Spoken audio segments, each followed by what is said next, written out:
Hello, I'm Maura Spiegelman, and I'm the study director for the National Teacher and Principal Survey at the National Center for Education Statistics, which is part of the U.S. Department of Education's Institute of Education Sciences. Today, I'm going to provide an introduction to the NTPS program and the important data we provide on private schools in the United States. In addition, I'll provide an update on where we stand with our newest data collection plans for our new forthcoming NTPS study. So let's begin. What we now call the National Teacher and Principal Survey started with the Schools and Staffing Survey, SAS, which started in the late 1980s to help understand the K-12 education workforce and to study teacher and other school personnel availability. The first SAS was conducted in the 1987 to 1988 school year and included a teacher follow-up survey, the TFS, the next year. And I'll talk more about how the TFS has continued. The TFS and a related study, the principal follow-up survey, have continued through SAS into NTPS. The final four-year cycle for SAS was in the 2011-12 school year. And to find resources for more frequent collection and reporting, NTPS was designed to replace SAS and first started in the 2015 to 16 school year. NTPS collections have since been conducted in the 2017-18 and the 2020 to 2021 school year. And private schools were first brought into the NTPS in the 2017-18 collection. Now, I'd like to provide just a general overview of the National Teacher and Principal Survey. The NTPS is a set of coordinated surveys of schools, principals, and teachers with follow-up surveys of principals and teachers in select collections. It began in the 2015-16 school year and has been collected on a 2 to 3 year cycle. For our 2015-16 collection, we had national representation of public schools only, and expanded in 2017-18 to include private schools, as well as state representative samples of public schools. The NTPS serves as the department's primary source of information on K-12 schools from the perspectives of teachers and administrators. In addition, many SAS items are in the NTPS, so this allows for continued trend analysis over the past 30 years. Here we have an illustration of what the NTPS data collection looks like. We begin with a sample of schools and we'll send a school questionnaire, which can be completed by any knowledgeable staff member. We send a principal questionnaire, which is specifically for the school's principal or the school head. And we send each school a teacher listing form or a teacher roster so they can provide the names of teachers who are eligible for our studies. And then we take a random sample of those teachers, just a few per school, and ask them to complete a teacher questionnaire. For select questions, we'll follow up one school year later with the principal follow-up survey and the teacher follow-up survey to measure principal and teacher attrition. So right now, we've just wrapped up our 2020 to 2021 NTPS collection, and we'll be administering the PFS and the TFS in the following school year, the 2021 to 2022 school year that's about to begin. Now I'll talk about some of the topics that we ask on each questionnaire. This is just a sample. We have a lot of data.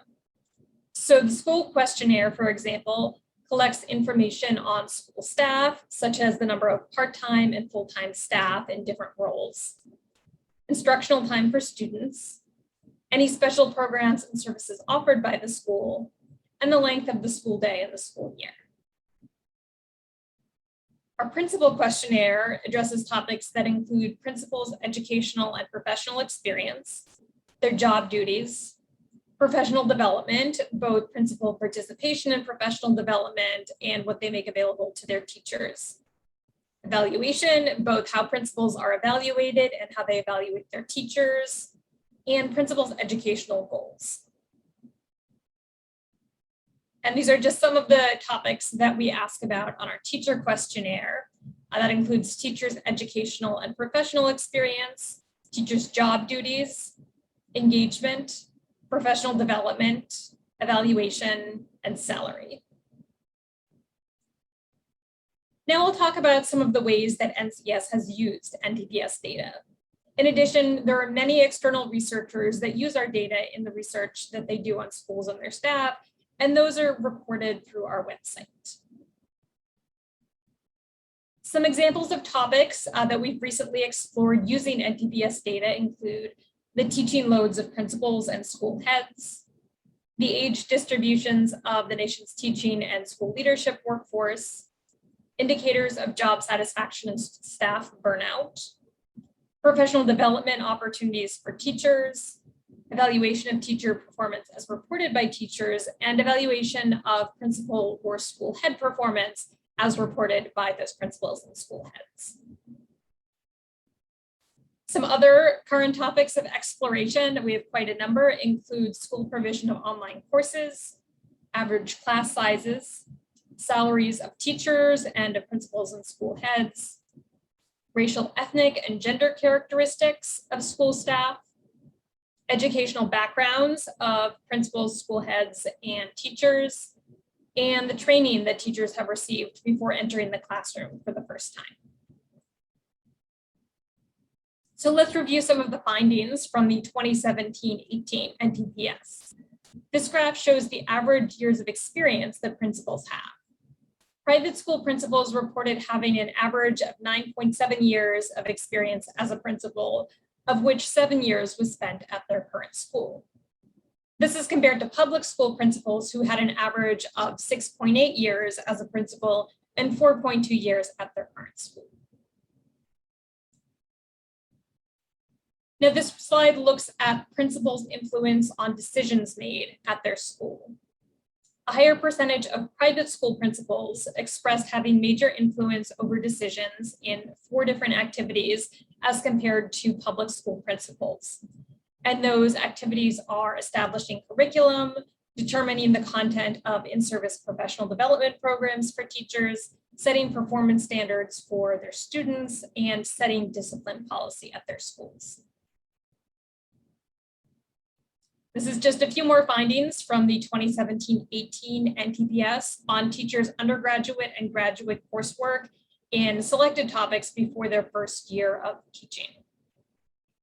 So this shows that a higher percentage of public than private school teachers took pre-service coursework in serving teachers from diverse economic backgrounds, serving students with special needs, or teaching students who are limited English proficient or English language learners.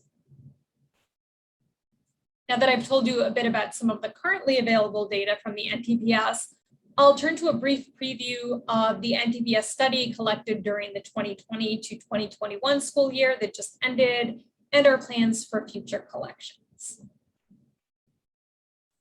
To reduce the data collection burden on schools during the pandemic last school year, NCES decided to postpone or cancel a number of studies. However, the 2020 to 2021 NTPS was retained. Respondent contacts for the NTPS and all data collection activities are and were done remotely. And the study was designed to be completed online or on a hard copy questionnaire that's mailed back. So this could be done safely. And we also thought that how schools address pandemic conditions was particularly important to understand. Much of the normal content that we ask on the typical NTPS was retained, but we did add some new content to ask principals about how instruction changed or did not change, support they received during the coronavirus pandemic, and resources provided to students during the pandemic. We also added some new content to ask teachers about how their instruction changed or did not change, support they received, and real-time instruction with students during the pandemic. To help schools and staff respond to the NTPS, we extended data collection into the summer of 2021, and we closed that data collection in July. This extension was to help provide additional time for schools and their staff to respond, since the school year was much more complicated than a normal school year. This extension was also important to help improve sample sizes for reporting purposes. Initial information from these pandemic questions will be released this fall, including information on how instruction changed or did not change in the spring of 2020, resources available to school staff, and resources available to students. Then our upcoming NTPS collection in the 2023 to 2024 school year will include both public and private schools. And we'll be planning a PFS and TFS collection again following that school year. Response rates will be critical for the future of private school data. We had a big response rate decrease between the 2017-18 and the 2020 to 2021 NTPS collections. And some of that decrease was expected due to COVID-19, but that can't be sustainable for future collections. Now, I'll close today's presentation with a quick overview of where more information can be found online about the NTPS and SAS. We have a number of resources here. You can view the questionnaires that we use in all of these studies online on our websites for NTPS and SAS. And we also have information here about where you can find data files or where you can do your own analyses. We have a number of analyses that are ready to go for you to read. We have a table library with data tables we've created using data from NTPS, SAS, PFS, and TFS. We have publications that we've written with NCES staff on our website for NTPS and for SAS. And of course, if you can't find something in any of those locations, you can reach out to us.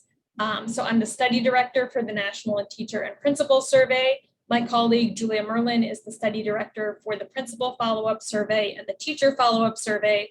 So please visit our websites for more information about our upcoming activities, for the data that we provide. And I'd like to thank you all for listening to our talks today.